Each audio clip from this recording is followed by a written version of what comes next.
بسم اللہ الرحمن الرحیم۔ السلام علیکم۔ آج کی ویڈیو میں آپ کو اسلام کی نظر میں جو عورت کا مقام و مرتبہ ہے اس کے بارے میں بتاؤں گی۔ خواتین انسانی معاشرے کا ایک لازمی اور قابل احترام کردار ہے، جبکہ زمانہ جاہلیت میں جزیرۃ العرب میں عورت کے لیے کوئی قابل ذکر حقوق نہ تھے۔ عورت کی حیثیت کو ماننا تو درکنار، اس کو معاشرے میں زندہ بھی رہنے کا حق تک نہ تھا۔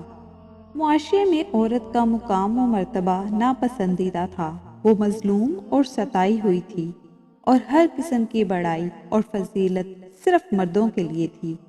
حتیٰ کہ عام معاملات زندگی میں بھی مرد اچھی چیزیں خود رکھ لیتے اور بیکار چیزیں عورتوں کو دیتے۔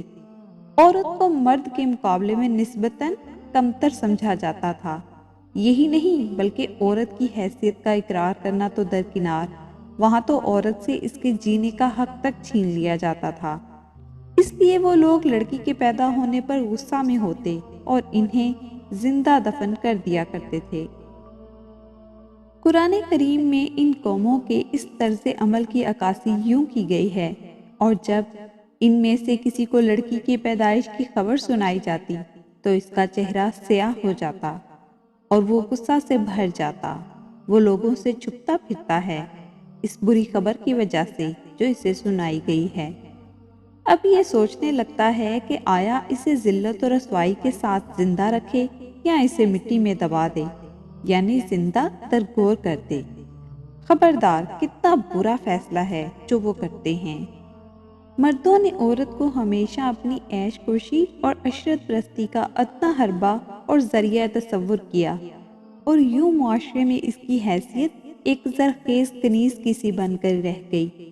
اقوام عالم کی تاریخ کے مطالعہ سے معلوم ہوتا ہے کہ دنیا کی بڑی سے بڑی تہذیب کی تباہی ایسے حالات میں ہوئی جب عورت اپنی صحیح حیثیت کھو بیٹھی اور مرد کے ہاتھوں میں آلہ کار بن گئی۔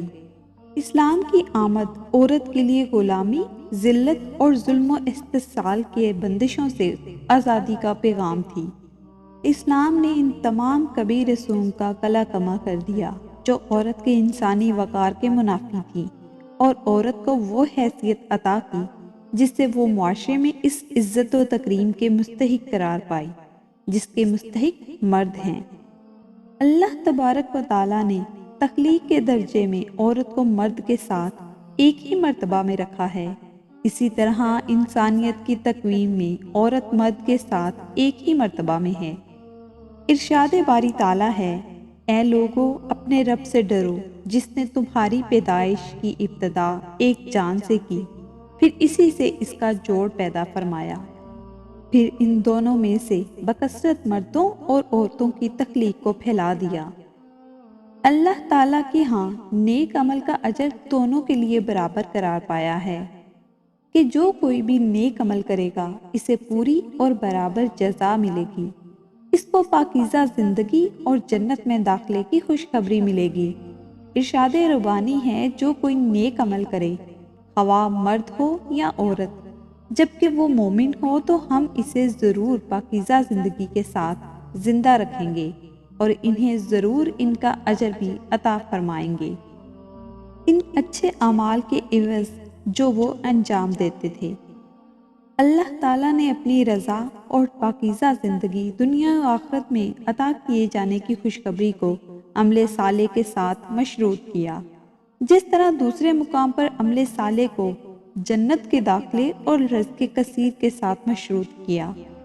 ارشاد فرمایا، جس نے برائی کی تو اسے بدلہ نہیں دیا جائے گا مگر صرف اس قدر، اور جس نے نیکی کی خواہ مرد ہو یا عورت اور مومن بھی ہو تو وہی لوگ جنت میں داخل ہوں گے، انہیں وہاں بے حساب رزق دیا جائے گا۔ اسی طرح ارشاد باری ہے، پھر ان کے رب نے ان کی دعا قبول فرما لی اور فرمایا، میں یقیناً تم میں سے کسی محنت والے کی مزدوری ضائع نہیں کرتا، خواہ مرد ہو یا عورت۔ اسی طرح دین اسلام نے مرد و عورت کو برابر کا مقام عطا فرمایا، بلکہ عورت کو وہ مقام عطا فرمایا جو کسی بھی قدیم اور جدید تہذیب نے نہیں دیا۔ حضور نبی کریم صلی اللہ علیہ وآلہ وسلم نے اہل ایمان کی جنت ماں کے قدموں تلے قرار دے کر ماں کو معاشرے کا سب سے زیادہ مکرم و محترم مقام عطا کیا۔ اسلام نے نہ صرف معاشرتی سماجی سطح پر بیٹی کا مقام بلند کیا بلکہ اسے وراثت میں حقدار ٹھہرایا۔ حضور نبی کریم صلی اللہ علیہ وآلہ وسلم نے اس دنیا میں عورت کے تمام روپ اور کردار کو اپنی زبان مبارک سے بیان فرمایا۔